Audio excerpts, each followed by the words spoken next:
Have you ever looked upon the statues of the past and wondered why their lines possess a timeless allure? Is it because of perfect beauty?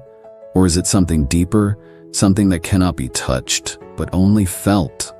An alluring woman is like a work of art. It's not the perfection that captivates, but the story held within. They do not seek power from the outside. They seek a kingdom of their own, a kingdom built on intellect and serenity. A precious gem doesn't shine on the surface, but from what lies deep within. Let's begin the journey of discovering your own kingdom. The kingdom of thought, a sanctuary built of words. Her first kingdom is built from words. She doesn't read to boast, but to seek the pieces of truth, the philosophies of life. She understands that knowledge isn't a luxury. It's the sustenance for the soul, the water that nurtures a barren mind. From the numbers of Euclid to the poems of Sappho, from the philosophies of Socrates to the scientific discoveries of Marie Curie, she finds wealth not in possessions, but in understanding. Every book, every lesson is a path that opens up. That path not only leads her further, but also makes her world bigger. But this kingdom isn't just about collecting facts. It's about discovering the why behind them. She doesn't just memorize the stars. She seeks to comprehend the vast, silent poetry of the cosmos. She doesn't just learn about history. She tries to feel the weight of a Roman emperor's decision, the quiet desperation of a common person, the hope that fueled a revolution. This pursuit isn't for others. It's a solitary journey, a conversation with the greatest minds who ever lived. In the quiet of her study, she sits with Seneca, contemplating the nature of anger. She walks with Plato in his cave, questioning the shadows of her own beliefs. The dust on her books is a testament to the time she spends in the company of giants. And as her kingdom of thought expands, she notices something else. The external world, once a source of chaos and noise, begins to make more sense. The whispers of gossip and the clamor of fleeting trends lose their power.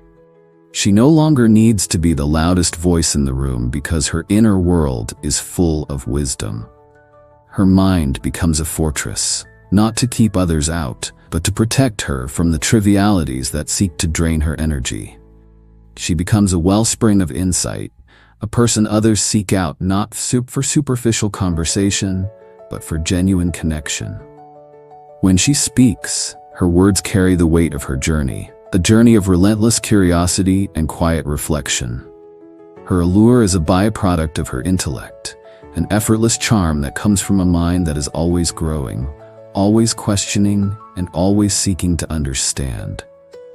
She is a living testament to the truth that a mind well-nourished is a mind that shines. The kingdom of work, a legacy forged by hand. Her second kingdom is built from her own hands.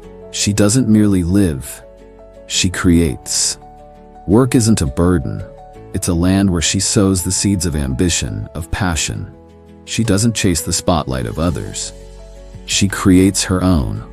Confidence doesn't come from compliments, but from skills honed every day. When she contributes, she doesn't just enrich herself. She creates value for the world around her. She becomes a source of clear water, nurturing life. This kingdom isn't defined by a job title or a salary. It's about the integrity of her craft. Whether she's carving stone, writing code, or building a home, she approaches each task with a quiet devotion. She understands that every stroke of a chisel and every line of code adds to a larger story, her legacy. There's a profound dignity in creating something with your own hands and mind, something tangible that wasn't there before. She knows that greatness isn't born overnight. It's forged in the quiet hours of disciplined effort. The calloused hands of a sculptor, the tired eyes of a writer, the sleepless nights of an entrepreneur. These aren't signs of struggle. They're marks of commitment, the very essence of her worth. She finds a deep satisfaction in the process itself, in the problem solving and the small victories that lead to a finished piece of work. Her work becomes a form of self-expression. It's a way for her to pour her passion, her intellect, and her resilience into the world. She doesn't do it for applause or recognition. She does it because it is an act of defiance against mediocrity and a testament to her own potential. In this kingdom, she is her own ruler, her own master. The value she creates isn't just a product, it's a reflection of her soul, radiating a powerful and undeniable allure. The kingdom of the soul. The final and most important kingdom. The final and most important kingdom is the kingdom of the soul. She understands that the noise of the outside world is only a reflection of inner emptiness. She finds beauty in stillness, finds joy in simple things. She doesn't need to prove anything, she just needs to live with her own joy. A rich soul doesn't need to show off, it naturally radiates its fragrance. Her allure is not a layer of lipstick or a stunning dress, it is the light of her very soul. That light cannot be faked. This kingdom is built not with brick and mortar, but with quiet moments and deep breaths. It is the sanctuary she retreats to when the world becomes too loud. In this space, she is the master of her own peace. She has learned that true strength is not about fighting external battles, but about mastering the inner ones, the anxiety, the self-doubt, and the fear of judgment. She has cultivated a deep sense of self-awareness, allowing her to listen to the silent whispers of her own intuition. She finds grace in the mundane, the warmth of a cup of tea, the changing light of the day, the gentle rhythm of her own heartbeat. These simple things are not distractions, they are her anchors, grounding her in the present moment. She has discovered that peace isn't something to be found in a far-off place. It's a state of being that she carries with her. Her soul becomes a wellspring of empathy and compassion.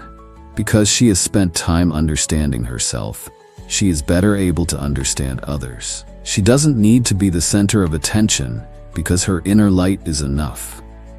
It draws people to her, not because she demands their admiration, but because her presence is a source of calm and genuine warmth. This quiet radiance is her greatest strength, and it is in this stillness that she finds her most profound and lasting allure. Call to build your kingdom.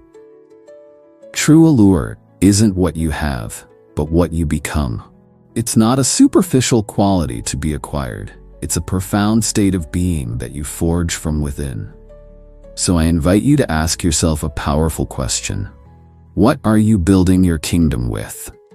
Are you using the solid bricks of knowledge, the unyielding flow of your passion, or the quiet blossoms of a nurtured soul? Remember, you don't have to chase allure in the fleeting trends of the outside world.